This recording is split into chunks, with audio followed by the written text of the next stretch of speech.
Today we're talking mortgages with Chris O'Connell from Cardinal Financial. So if you're wondering how much you got to have for down payment assistance, which loan program is best, good credit, bad credit, everything mortgages is what we're talking about right now.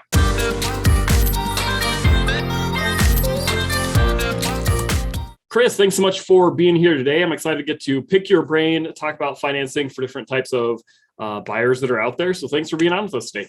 Yeah, of course, Joe. My pleasure. Happy to be here.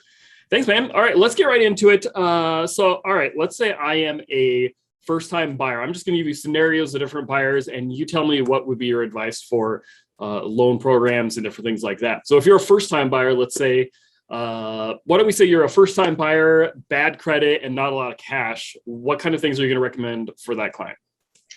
Yeah, so that's getting a little more specific when you narrow it down to bad credit and not a lot of cash. But if you are a first-time home buyer, Sure.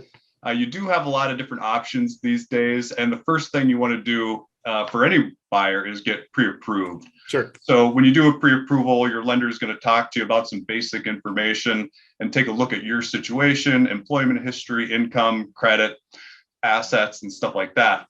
So to answer your question, specifically on the lower credit score side of things, you typically fall into two different categories, FHA or conventional loans.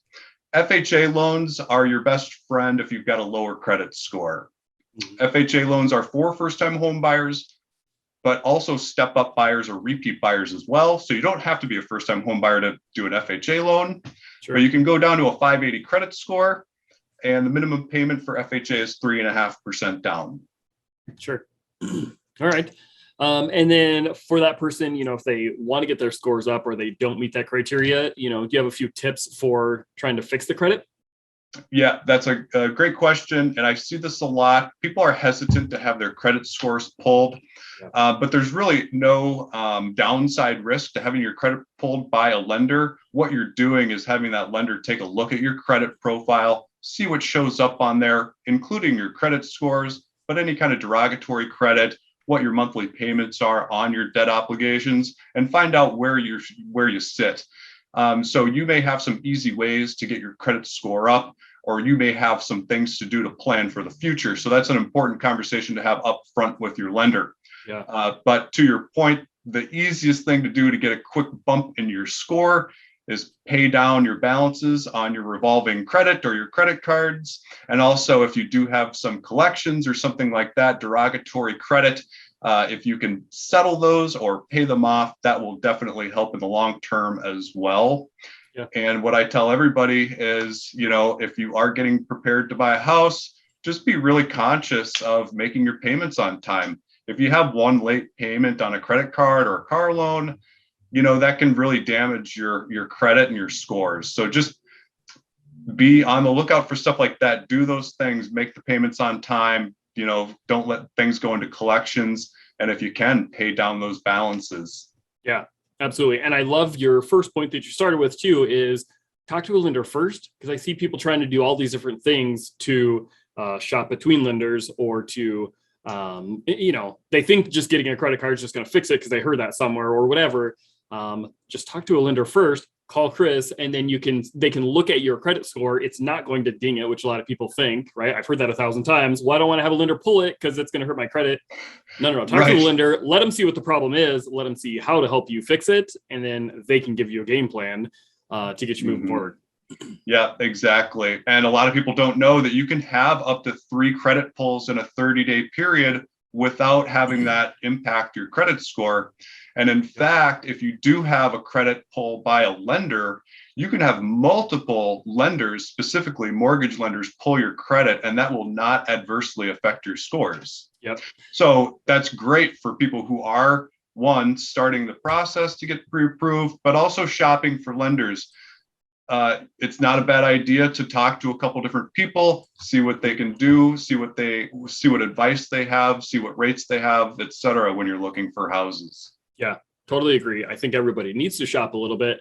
The one thing I'll be curious if you've seen this too, I've had a couple of buyers that have come in though, and they have gone to one of those, online things. You just put in all of your information and then just shotguns your social security number to all these different companies. You get like 50 or 100 credit pulls within a few minutes, and then it just destroys their credit. So I'm not sure if you've seen that, but a couple times Don't do that. Just talk to a couple of good lenders that your friends or family recommend, and just have them pull your credit. Yeah, I mean, my advice is, ask your friends and family, ask your circle. If you have a friend who bought a house recently, ask them who their realtor was, ask them who they used for lending. Get a referral from somebody to a good lender who you know and trust. And then if you do want to compare, ask your realtor for a trusted lender partner to talk to, and talk to a couple different people. But don't, going online and getting, inputting your form into Zillow or something like that, and getting 20 phone calls a day for the next year is not a great way to do your research. And don't come back to me with a Rocket Mortgage pre-qualification letter. We'll go into that. I'll rant another time, but don't do that. Well, and to that point, I mean, if you are working with somebody who's local, has a good reputation, that goes a long way when you're making offers, as opposed to working with an online lender who the seller's never heard of or the seller agent doesn't know. I mean, you got to do everything you can in this market to give yourself an advantage. And working with local professionals is, probably the best way to do that. Yes, 100% agree. I hate when I have a lender that I've never heard of that's from some online company that is the buyer's agent. I'm trying to help get their offer accepted, and I'm apologetically going to the listing agent hey, I know this looks terrible, but it's okay. Don't do that. Don't do that. Okay. Well, and you don't know how thorough of a pre-approval they've done. Did you just put in your application online and all of a sudden you're pre-approved? Bada bing, bada boom. Or did they actually get all your paperwork, get your pay stubs and pull credit and get all that stuff done? Yep. I tell buyers all the time. They're like, well, I shopped to a couple different lenders, and this one guy wants all my information. You're like, that's the guy to go with. Forget the other ones. Go with the guy that actually collects your documents up front. It's a hassle. It's annoying. It's whatever. I get it, but it's what you got to do. And you got to get it done thoroughly up front. Right. That's the painful thing. I think that's why a lot of people just keep putting that stuff off, because, this upfront pre-approval process is, you got to get your paperwork together. You got to be organized. You got to fill out an online application, maybe get your credit pulled. But that's so important because you're doing all this stuff up front. So, there's not going to be any surprises down the road, because the worst thing you want to do is make an offer on a house and then have some kind of financing issue, down the road a week before you're supposed to close. So yeah, I completely agree. And to wrap up that point too, if someone's they're shopping multiple lenders, I always tell them, take, it's called a fees worksheet or cost worksheet. Take that to your agent or a lender and say, here's the three of them, and we can help you decipher between them. Because sometimes closing costs on one are called something very different than on another. And then there's escrow setups and different things that isn't specific to the lender, right? You just got to compare the lender, make sure they've got reasonable fees and rates, and then we can make sure they're going to do a good job too. But you can't get distracted by one that's saying property taxes are going to be $3,000, one that's saying $2,000. Well, then the one guy looks great, and you're like, well, that has nothing to do with anything. You're not shopping the lender at that point. Yeah, exactly. I've seen loan estimates from other lenders too, and they want to make your costs really low, and they want to make your monthly payment look really low. So they really lowball the estimate on your taxes and insurance, for instance. And that's something that's going to come up, later down the road. And it's like, oh, your taxes are more than $1,000 a year. Big surprise. They're $3,000. Well, now your payment looks higher. So putting those accurate estimates together up front is obviously super important. Or they're hiding in points. I've seen that too, where they'll throw a point in just to make the rate get down to where the other guy was, but you don't realize you're paying for it on the front end. It's like, they're sneaky. So talk to your agent, talk to whoever, call me, I'll walk you through it. But very, very good point. So, okay, let's talk about, so if that's my first time buyer and they want to do minimum down payment, let's talk about that again. 3.5 is kind of a standard minimum down payment for your FHA buyer. Let's say they've got a little bit better credit. We can go conventional, talk about down payments if they're going to go conventional. Yeah, so conventional is really what they're talking about when we talk about first-time home buyer programs. That's a conventional program. So Fannie Mae, Freddie Mac have first-time home buyer programs, and the big perk to those is you can do as little as 3% down on those programs. So even lower than FHA. FHA is 3.5%. First-time conventional programs are 3% down. And the benefit really, again, to the conventional programs is one, they can be more competitive offers these days, FHA versus conventional. A big reason for that is the appraisal requirements are not as strict on conventional loans. So that's a big perk of conventional, but they do have higher credit score requirements and lower debt ratio limits. So if you've got lower debt or more income and a little higher credit score, then a conventional loan program is probably your best bet. Sure. And don't I recall the costs for it with PMI and different things is cheaper and better with conventional? Is that true, or FHA? Yeah, private mortgage insurance, or PMI, is really the big difference between FHA and conventional. Anytime you put less than 20% down, you're going to have private mortgage insurance. So in an FHA situation, that private mortgage insurance is the same for everybody, whether you have a 600 credit score or an 800 credit score, you pay the same MI as everybody else, and it stays on for the life of the loan. Whereas in a conventional private mortgage insurance situation, that mortgage insurance factor is based on the amount of down payment and your credit score. So the better credit you have, the lower your mortgage insurance is going to be. And eventually that falls off. So after a 10-year period, that MI will fall off. Or if a couple of years from now you say, hey, I've paid down my balance, the value of my house has increased a little bit. Once you have that 20% equity, you can actually just get rid of that private mortgage insurance. Yep. And which makes a huge difference getting rid of it after 10 years versus FHA. You still got it for another 20 years if you keep the home that entire length of time. I mean, that's a ton of money that you save if you can get your credit score up and with conventional and into a bracket that's a better MI rate. So yeah, and that really makes the big difference over time. FHA is a higher cost loan over time versus conventional.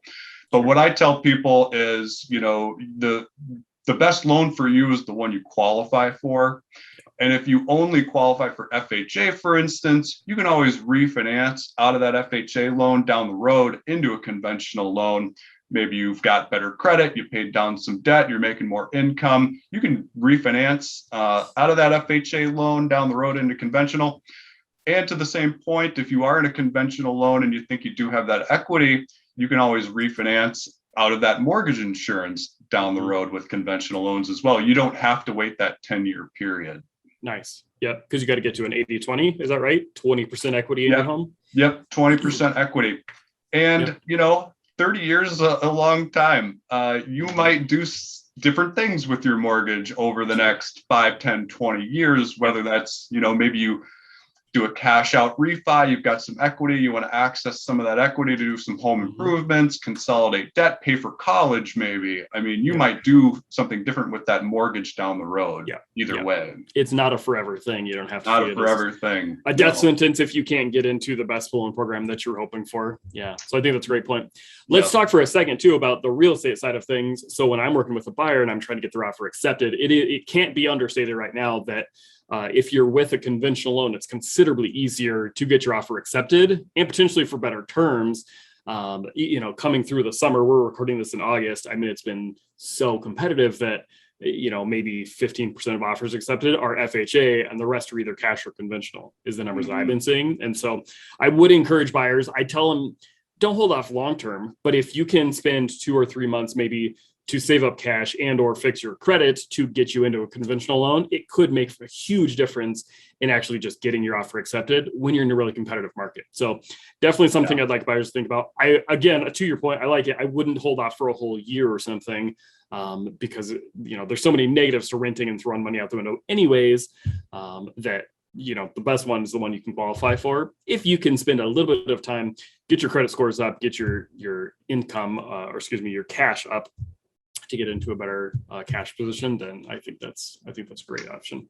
Yep. And that goes to what we were talking about just a couple of minutes ago, is just planning ahead. If you don't know where you are, you don't know where to start with your pre-approval. If there's some things that you can do going forward to put yourself in a better situation, then we can put a game plan together to get you there. And it might be 2-3 months, but you'll be in a much better position, if you plan ahead.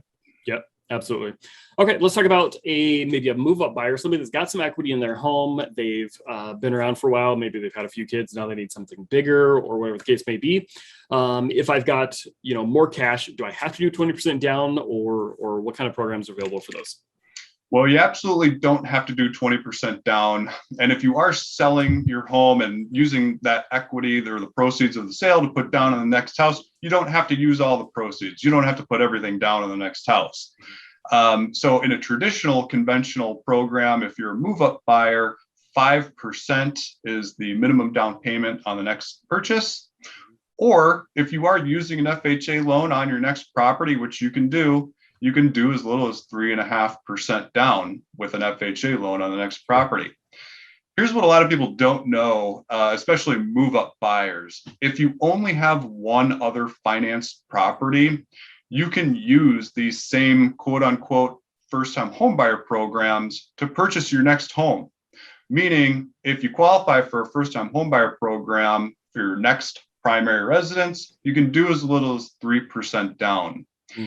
Here's the catch with that, and a lot of people in that situation is the first-time homebuyer programs do have household income limits. So if you're looking at your step-up house or your forever home, and maybe you're in that $500,000 to $600,000 to $700,000 price range, for instance, well, you might be over those income limits to qualify for that next purchase, but it all just depends on what situation you're in. But I do want to mention that if you're a step-up buyer, you do have access to some of those perks that you get in the first-time home buyer program. Yeah, absolutely. I usually tell people if you're stepping up, do at least 20% down. I mean, you've pretty much always, in today's market, you've usually got at least 20% to put down. So I would definitely encourage people to stick to that number just so you don't have to pay PMI. Yeah. But then the other thing too, talk to us about doing a shorter term loan too. Because a lot of times people that do a step up, they just assume 30-year mortgage is what I'm going to get. Where in reality, if you're taking a bunch of equity out of your current home, you're putting it down, you could potentially do a 15-year, have a similar payment to what you have currently, but you can pay it off in half the time and save a ton of interest. Yeah, definitely. I mean, if that meets your time frame, you don't have to go into a 30-year term. You could do 25, 20, 15, even 10-year terms, and your rates are going to go down with those terms. So right now you might be looking at a 3% rate on a 30-year fixed. Well, if you do a 15-year, you're looking at 2.25, maybe 2.5, let's say, for estimate purposes. So you can get a lot less. You can get a better rate on a shorter term. You're going to save that money over time. And if that works with your plan, if that works with your time frame, look at those different terms, because that might be a factor when you're talking about retirement planning or getting the kids out of the house. It just all kind of depends on what your goals are.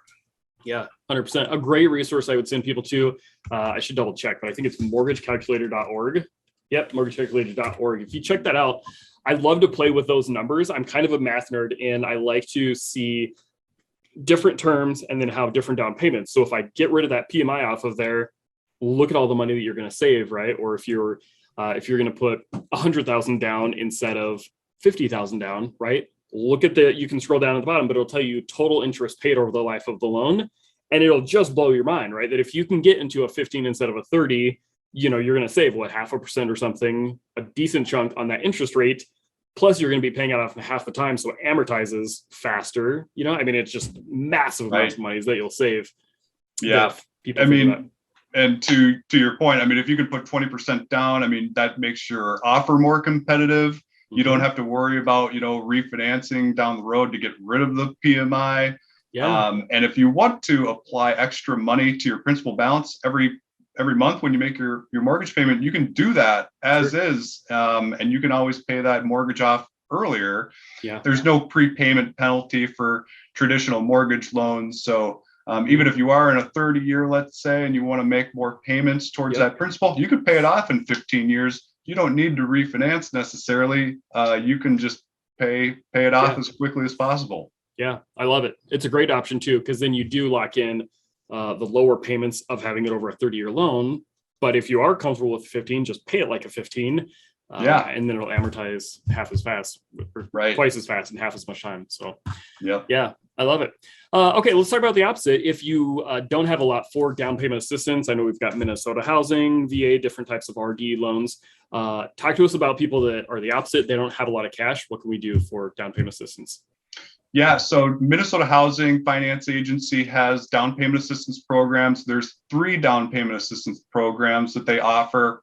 And you can use these in conjunction with your FHA loan, conventional loan. Maybe you are a veteran, you can use it with VA loans, or maybe you're looking outside the Twin Cities and you can use it with a USDA loan as well.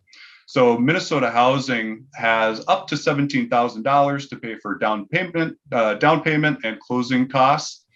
The biggest thing here is talking to a lender who knows your situation and can look at what programs you qualify for, because Minnesota Housing has some different requirements than a typical mortgage. So they do have minimum credit score requirements. They have different max debt ratio requirements, and household income limits are probably the 3 biggest things to consider when you're looking at down payment assistance loans. Sure. Yep. Tell me this, your opinion on them.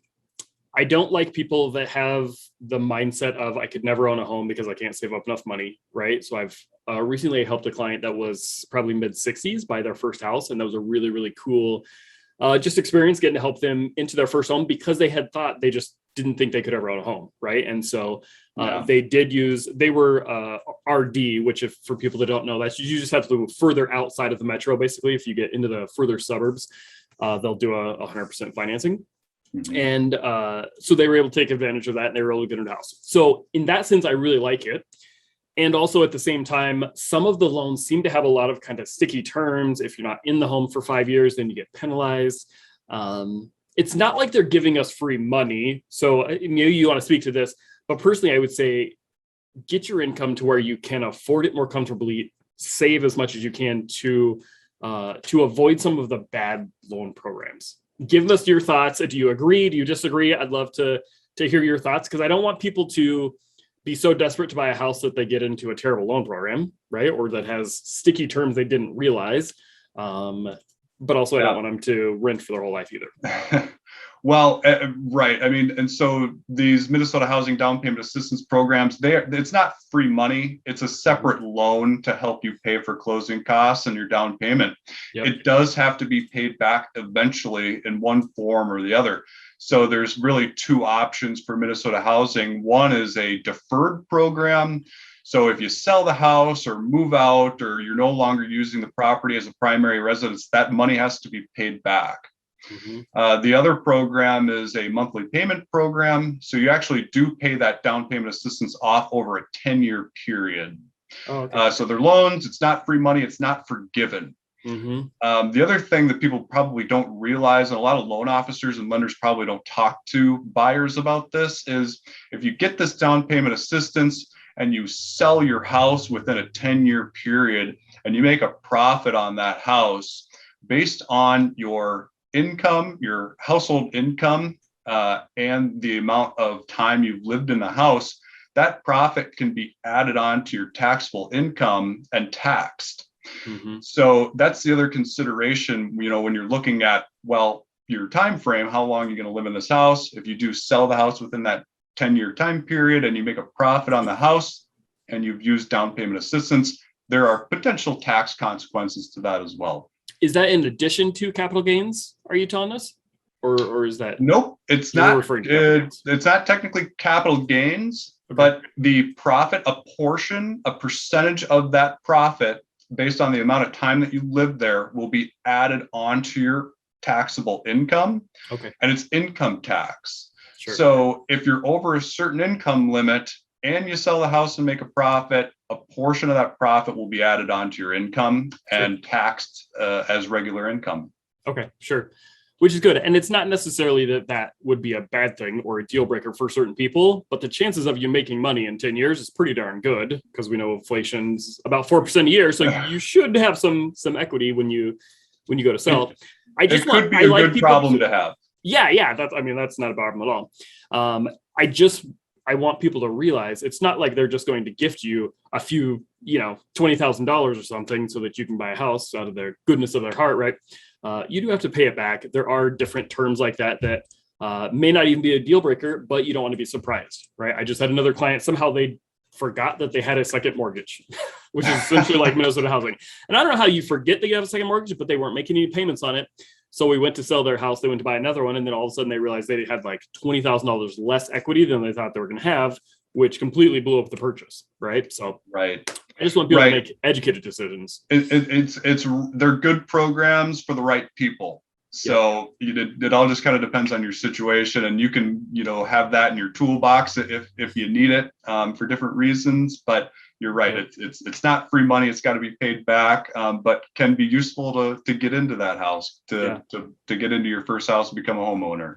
Yeah, I love it. Chris, thank you so much for being with us today. If you guys are watching this, make sure you can subscribe to both of our channels. You can find Chris on YouTube as well as mine, and my channel is Living in Minnesota.